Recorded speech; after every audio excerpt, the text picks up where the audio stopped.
Hey everyone, just returned from a 10-day vacation, crossing Seoul, South Korea, and wanted to create this short video, identifying the top 10 issues for you. Hello and welcome to Z. Please don't forget to subscribe and hit the bell icon. We engaged in one activity while we were there. Wanted to point out that when someone travels, it annoys me much. To a nation for a few days and believes they are an authority and distribute these travel manuals in line with their stories. You know how impressed I am. I am guilty of that because I made this video. Not in any way an authority on Seoul or the South. Please take these to Korea. Take advice with a grain of salt. We enjoyed it a lot, and I hope that you'll see some value in this, I promise. Oh, hey, don't even bother doing your research. Just go around and look what you found. Here are the results. 10 activities in Seoul. First on our list of priorities to explore Korean culture, go to Seoul. At the settlement of Bukchon-Hanok and Palace of Gyeongbok, these are actually two cultural sites. So they are visible to you and near together both in a matter of hours. The Bukchon-Hanok village is a historic place. Stylish neighborhood with lovely structures and alleyways that display us what ancient Korea looked like. Seoul developed into the booming economy it is now. There isn't really one particular site to see. You only want to become lost, as you can see. Amongst everything splendor, there is a suggested walking route for you. Despite the fact that we continued losing it, avoiding detours and keeping in mind despite the fact that this is a genuine neighborhood, avoid going around opening doors or strolling past neighbors' yards. Walking there will bring you to the Gyeongbok Palace, the principal royal residence. The Joseon dynasty's palace, the largest of the five, was constructed in 1395. Royal residences in Seoul. This palace has witnessed various events since then, with numerous flames being demolished as a result of Japanese occupation. Performance by the BTS music. 3 tickets are required to enter the palace. Each adult 1,001 and 1,500 for each youngster, but it's free if when you arrive, you decide to wear the traditional Korean hanbok. You will see many individuals performing. A manual is available from any of the numerous rental properties nearby. Music. One of the palace's features is the ceremony of the changing of the guard is colorful, dramatic, and all-encompassing Korean, so you won't understand a word. As it is our second priority is to relax or stay warm in a tall building in Seoul. It is evident that Koreans adore megadomes. A store. One of the shopping centers is auditioned best locations for this. We looked into 2 of the largest in our period. They are known as COEX malls. Because of its magnificent library, and Lotte World Mall, a luxury shopping center, has these amazing Gangnam-style giveaways for a family with children. COEX seems appropriate. The mall offered more with a bigger selection. Assortment of culinary and retail alternatives. Both of the malls contain aquariums, which, though we didn't check, might be a farm out them. We also went to a couple smaller shopping centers. The name of the cool mall was Common Ground, appears to be the biggest mall in the world. Constructed with shipping containers. Third, observe the city from the air by in Seoul Tower. Visit. One aspect of Seoul that I liked was how it blended so beautifully with the natural world. Several mountains vying for attention. In fact, we were using buildings as airspace. I've heard that Korea has a lot of mountain ranges. In fact, they struggle to come up with enough flat area to construct on, and will frequently land must be created, like they did at Airport Incheon. You can see the Seoul Tower from a lovely essentially everywhere in Seoul because it's in the essence of it. Myeongdong is only a short walk away.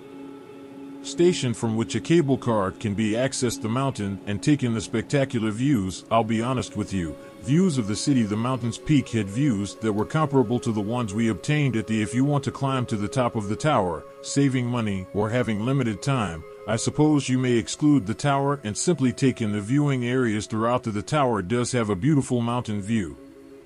Space for light projection. Do not forget to purchase a lock from Daiso in advance so you can reserve your love for the person you cherish, as well as the countless additional locks weighing it down. Ascent of music. Wander down Cheonggyecheon. recycled stream that operates it's the city so that this stream may be used to just be a bunch of garbage. In my opinion, it resembled a true trash dump for the city, and after a year they simply decided to tidy it up, so it's now where locals congregate. Yes, you notice a lot of people lingering around. It's very quiet here, I would say.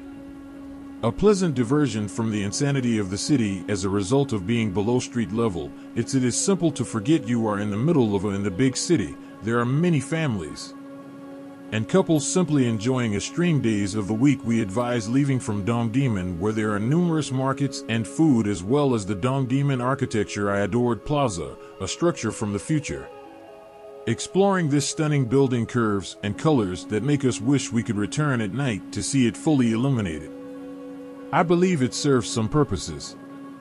Sort of, albeit we only looked at it amazing from the outside. Get lost in Myeongdong and Hongdae, whereas each and every neighborhood in Seoul has a distinct personality, and we spent the mostly spending time in these two regions. Myeongdong is a famous Korean celebrity, a hotspot for street food with many alleyways, a street dotted with cosmetics retailers. Our apartment was in this with food stands, so that we might explore these streets every day and experiment with a variety of things. Nearby eateries. Hongdae, which is a pleasant place, is the place where the university is situated, naturally targets a younger audience, therefore it won't be unusual to observe individuals constantly stumbling out of bars. There were several fascinating shops open during the day in this region, and we ate some fantastic meals.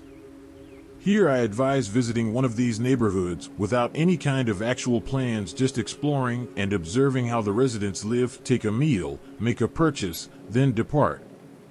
About leaving the comfortable, and so just venture out there and investigate. Check your findings. We would surely see you if you were in Seoul. Suggest making plans to visit the DMZ to view a special piece of history, really hard to obtain elsewhere in the world. The border is the demilitarized zone. Established an agreement between North and South Korea. Outstanding half-day adventure that even the children adore. It must be done in a tour that you cannot miss alone. And while we typically group excursions to avoid, as this one was fantastic, we've got an entire video devoted to the DMZ tour, so we won't delve too deeply. Detail, with a few highlights. Searching for hidden underground passageways constructed by North Korea with a view of the north of the restaurant and the observatory. Carnival Fair, not what we expected to discover at the DMS. For all of you who enjoy street food, one of you wants to visit Gwangjang Market, oldest food stores in Seoul, providing any kind of street food imaginable. What made this place so awesome was that you'd take a seat at the marketers, sit on a small stool and eat the freshly made food that was, it felt so local, in front of you. Music, I consumed a mung bean pancake, which, while being quite average sounding, was actually delicious. For months, the market continues, so make sure you bring money and plenty of food. Even though we didn't try a lot of, if you're interested in buying a live octopus, being courageous. The 8th position is one for the youth and the young people should visit. One of the theme in Seoul, we really went to 2 parks. The oldest and most well-known, Lotte World, a Korean theme park, and Legoland, opened just 1 month ago and is situated outside of Seoul. For 2 hours, Lotte didn't really wow us.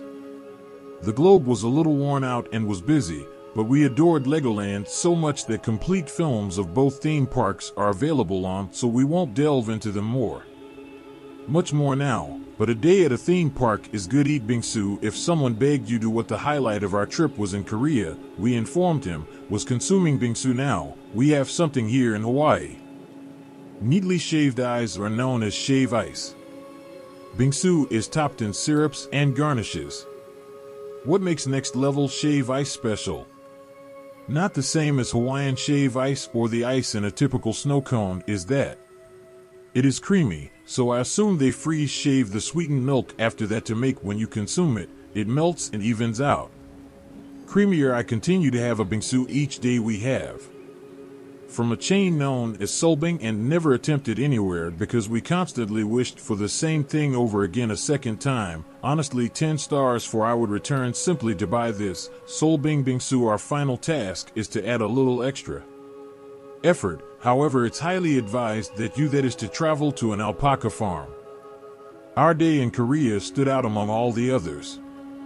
The most notable event at Alpaca World emphasized since you're in the outdoors interacting with our packers while living the dream approximately 2 hours separated from Seoul. We went on a full-day excursion that had a stop at the Alpaca World, then another stop. However, it was fantastic. Our guide at Legoland drove us to a pickup point near our apartment, drove us to each stop after guiding us. I'll post a link to it in the comments. This excursion was very worthwhile. We have a complete video on alpacas, so make sure you look at that. Here are the 10 things we've learned. Suggested activities in Seoul. What a wonderful city, and how fun it was. Appreciate you for letting me observe you folks. Know if you disagree, then say so. All of your ideas in the comments section below. The subsequent video will reveal.